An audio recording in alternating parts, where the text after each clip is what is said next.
What is good, Tesla family? It's Ray J back with another video, and in this one, I'm going to be talking about the win and only Tesla stock and what you should be looking after for the future. I'm also going to break down what piece of news just came out that caused Tesla to drop the way it is and whether or not it's actually true. And before I break anything down about what's going on with Tesla, the overall market, and what you should be watching for, I do have to mention a couple of things before starting.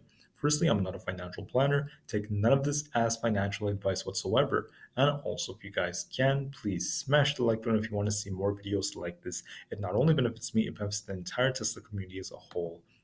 And the last things, if you guys can, please check out the Moomoo link down below and in the description. If you sign up for Moomoo, the link down below, and deposit $100 into the account, you're guaranteed up to 10 free stocks, each worth up to $2,000, and it could be a free Tesla share. If you deposit $1,000 into the account, you're guaranteed 20 free stocks plus the chance to win $60,000. So if you want at least 10 free stocks and many, many other big benefits of using Moomoo, all you have to do is sign up and deposit $100 to get that. It's unlimited time offer. Offer ends in just 9 days. Check it out before they run out.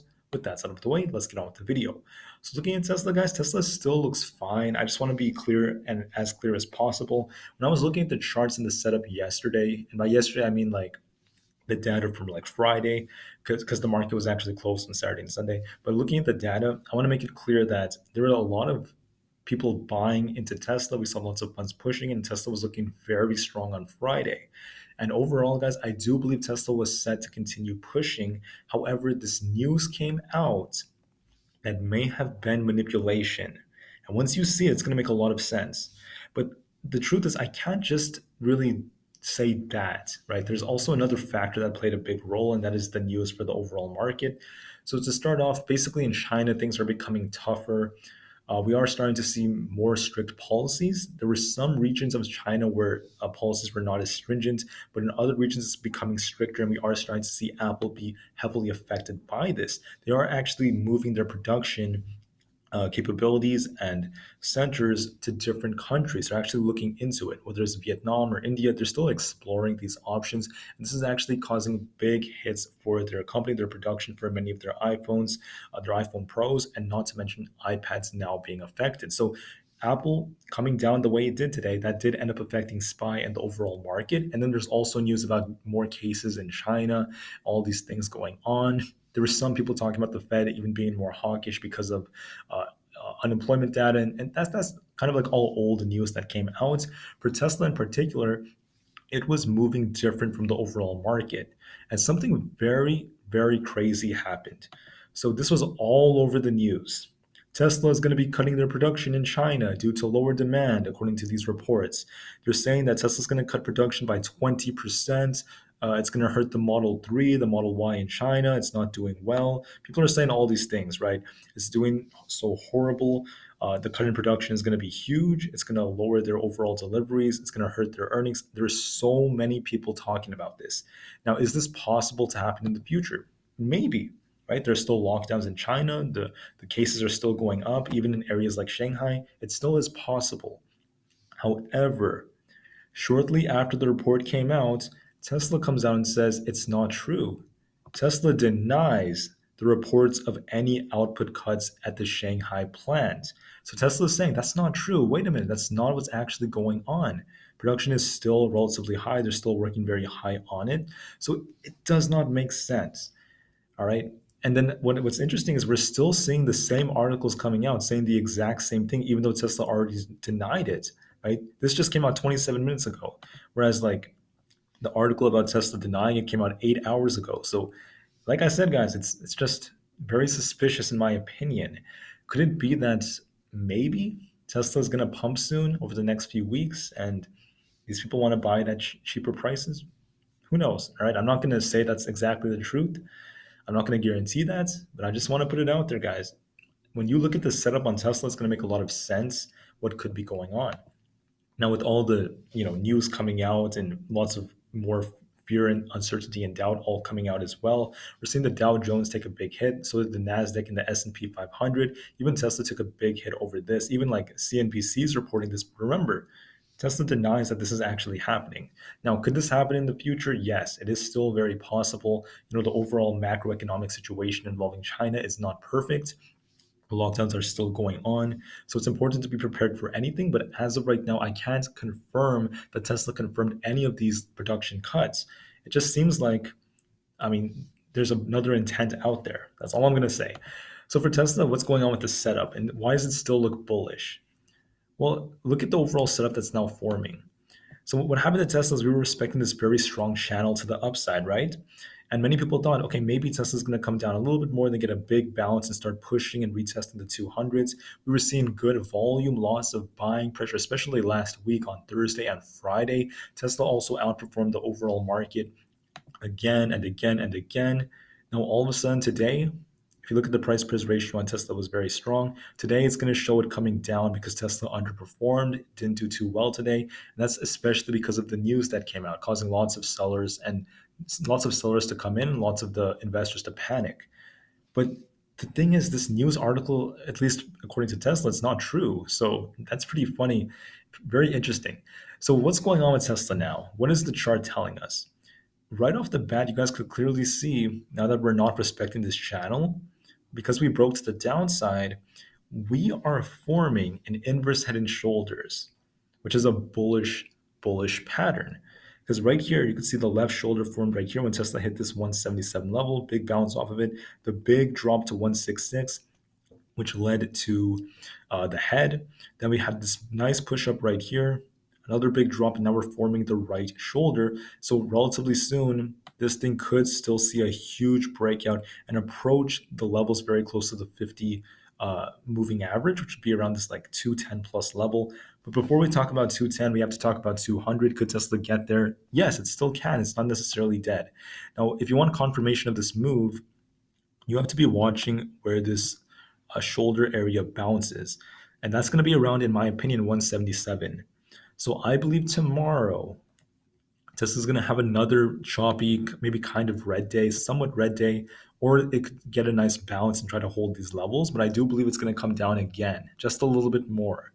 To confirm this inverse head and shoulders, Tesla needs to come all the way down to 177, right? Just like where this level was, which is where it bounced. We also have support right over there.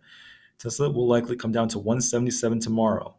I don't know if it's going to take some time to do it, if it's going to happen immediately. It can happen either way. It needs to hold 177. And maybe it goes a little lower. I mean, 175 is also possible if it doesn't hold it, but I'm looking more at 177. Around here, I believe a lot of traders are going to recognize the inverse head and shoulders. A lot of investors are going to see it too, and they're going to think this is a good buying opportunity. So lots of call buying will likely happen here. Lots of buyers should step in. I'm hoping over the next couple of days, Tesla bounces very close to 177, whether it's like 176, 175, very close to that area.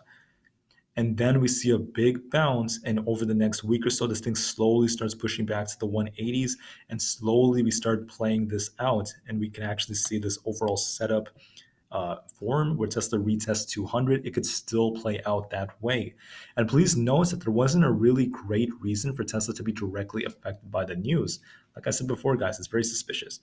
Now, a more bearish possibility, in case this whole inverse head and shoulders doesn't play out, is you have to watch 177 to 175. If this thing breaks below 175 and we start seeing 174, it's going to essentially invalidate this inverse head and shoulders. And this thing has the potential to come all the way down to 170, which is where this gap area is. Since Tesla bounced off 166, I'd be very careful right here.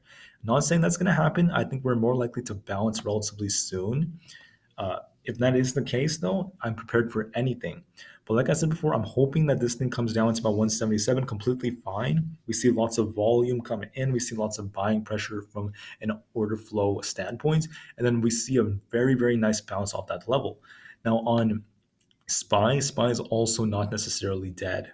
Okay. And I say that because we're still respecting this ascending wedge. Now, because SPY looked so strong last week, especially on Thursday, many people thought that this thing would just immediately start pushing. We did cool off a bit, completely normal, completely fine. But so far, we're still holding out at this level. We're still holding out support around this ascending wedge. So, in my opinion, unless SPY breaks below like 397, it's not going to look good, right? It's not going to look good if this thing breaks below 397, 396. It's going to be bad. And this thing could start crashing to like 393 or lower. But If we bounce, which I think we most likely will tomorrow, we should bounce a little bit, retest the low 400s, maybe come down and do like a double touch around this 400 level. And maybe over the next few days, we slowly start to push up and we get a retest of this 410 zone. It still is very possible. Now, this whole trend, this whole bounce could be invalidated if this thing ends up breaking down even lower. It is still very possible. But so far, SPY managed to close very close to almost 400, just a little bit below it. So I'd still be very cautious, but it is still very possible to see a nice bounce tomorrow. And I'm really hoping that that ends up happening. As for the QQQ, the triple Q, whatever you want to call it, this thing also got a pretty red day, down 1.68%. Wasn't necessarily too bad. And could you argue that this thing is starting to flag a bit? I mean, you could technically argue that, but I'd still be very cautious at these levels. As you guys can see, nice push up. It is starting to come down. Could we get a big bounce immediately? Maybe, but I'd still be very, very cautious. I'm going to be watching 286 on the QQQ because if that doesn't hold, then the next major support level, it could be respected on this trend right here because I did connect two of these support levels. This thing could come down to this like 285 range. If it does come down that low, we could get a bounce right off this support level. And if that's not the case, then it's not going to look too good for Tesla and etc. But I don't think it's going to be that bad because Tesla's likely to bounce soon. Maybe Apple too, which could help this up. That's what I'm essentially hoping for. As far as the dollar index goes, this thing is pushing out of the supply zone I was talking about, how this thing just continues pushing. Completely normal, but we have resistance and we actually got a big rejection, of 105.59. So if we push up and get rejected off there, it could actually start coming down and SPY could be followed by a big push. And finally, we have another big indicator of us potentially getting a big bounce in the markets, and that's the VIX. Because on the VIX, right, we started to see bears come into defend their positions. What's interesting is we have this giant gap that formed today. Look at this big gap that formed. If VIX comes down tomorrow, maybe it like pushes a little bit more, then we get a big rejection. If this thing falls under like 20, I'm pretty confident it's going to come all the way down here, and we're going to likely see the market continue to rally. I do believe VIX is going to stay up here for maybe a little bit longer before it starts to slowly downtrend. And I do believe that's going to be accompanied by the market slowly pushing up over the next couple of days. Now, it is still very possible for VIX to continue pushing up, but we don't have true confirmation of it breaking like 21.5, 22, 23. And we don't have confirmation yet, which is why it is still very possible for the market to bounce. So overall, I do believe there's going to be some chomp in the markets. I do believe that people have to be prepared for it. But overall, it is still not necessarily the end of the world. We're still in this trend. We're still respecting the trend line. We still have potential to bounce very, very soon, maybe as soon as tomorrow. And that's what I'm hoping for. This could even help Tesla. The thing about Tesla is even if Tesla bounces a little bit off here, it would be completely fine. But I would ideally like it to come down to 177 to bounce off there because that would complete this inverse head and shoulders. And that's going to be a very, very good setup for many traders. So please watch Tesla very carefully. I do believe it's possible and a little bit more likely for it to touch 177. I would really like that level. But then again, it should bounce relatively soon, regardless of where it ends up going to. For tomorrow, I'm hoping for a nice bounce off 177. If it just bounces like and doesn't come that low, that's also fine. But I would, like I said before, I'd prefer 177. Anyways, when it comes to Tesla, other big things to look at would be what the data is showing us. Tesla was outperforming SPY for quite a bit of time. It is going to show a bit of a drop in its price ratio once the data comes out for today, but then later on it should show a nice increase as well because I do believe Tesla will outperform the market over the next couple of weeks. I still believe Tesla is going to break past 200 unless the trend changes, but as of right now, there's not confirmation of it. Tuesdays tend to be green 51% of the time, so I'm hoping for a nice bounce day. I do believe tomorrow is going to be kind of flat, maybe not the best of days. And Tesla could get a small bounce maybe a little bit later, but like I said, it's still going to be fine for a potential bullish setup over the next few weeks. So I'm still completely fine with how Tesla's performing. Finally, notes that Tesla tends to be more bullish during the second and third hours, followed by like the last hours of the day. So we may expect more volatility during those time frames. I do expect the short interest to have come up a little bit after the day Tesla had today, as shorts maybe piled in after the news came out. Maybe they wanted to make some extra money on Tesla thanks to the news. But overall, we're still seeing a downtrend in short interest, so it still suggests that Tesla could continue pushing. Now, as far as volume goes, 92 million is pretty average. We did actually drop on high volume, which is not the best of signs. And unless this thing bounces and maintains good volume, that's going to be a good sign. So this bad volume could be switched completely. We did see the overall shorts gain control over the stock. I do expect this to come down a little bit later if Tesla bounces, though. Finally, as far as the news goes, I want to talk about two last things. On SPY, I want to note something. Notice the put to call ratios are relatively low for today and tomorrow, which means SPY may have kind of flat days for the next, like, for tomorrow. But for Wednesday, the put to call ratio is 3.08, and I see this as a red flag. I'm starting to think that are the majority of investors going to make tons of money on Wednesday since they're shorting the market, or is there going to be a big switch in directions to cause pain, which is induced by the market makers? So if everyone is shorting, remember the put to call ratio is 3 to 1. Three for every one people are actually shorting the market for Wednesday. That's when their puts expire. My question is, are they all going to make more money? I mean, it's possible.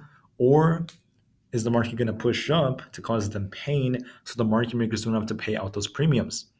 Either are possible, but I am leaning a little bit more towards the market bouncing, causing pain for these investors. This is what the market makers do. They've been doing this for the last couple of weeks. So please be very, very cautious when trading, but note that there is a bit of a higher probability of us getting a bounce. Now, finally, as for Tesla's Twitter pages, I didn't really see Elon Musk tweet anything too big about Tesla as of recent. But I did see Tesla actually tweet this, and that's the fact that at a very, very big event, we actually saw a Tesla semi coming in with the Christmas floats. It looked very, very cool. Investors were very happy to see this. And to me personally, it really shows how amazing Tesla is, how much exposure that they are gaining, and how powerful these cars are, these semis, because they don't really make much noise. They're a lot cleaner. They really give out better air quality. And I really believe it's going to improve the lives of so many people. I really think it's a great product. I'm still very bullish long term. Finally, guys, as for Tesla, I'm a very, very bullish investor. I believe Tesla's going to make amazing moves for the long term future. But for the short term, there might be a little bit of chop before the big chop comes. Now, please watch 177. We got to bounce around this zone, very close to this level. If we don't get a big bounce, it's going to be a-okay, and there's a risk of us coming a little bit lower. Tomorrow, I predict there's going to be a bounce. Or I'm sorry, we're going to come down a little bit and hopefully bounce off this level and hold these levels. And over the next few days, I expect this thing to see a big reversal, and that's where the true bounce shows for this thing to continue pushing up. That's essentially what I have for this video, guys. Watch this inverse head and shoulders on Tesla. Watch the markets and SPY in the NASDAQ. Let's see some nice price action tomorrow. And I'll see you guys in the next one. Tesla to the moon, because the long term future is still incredibly bright. And peace out.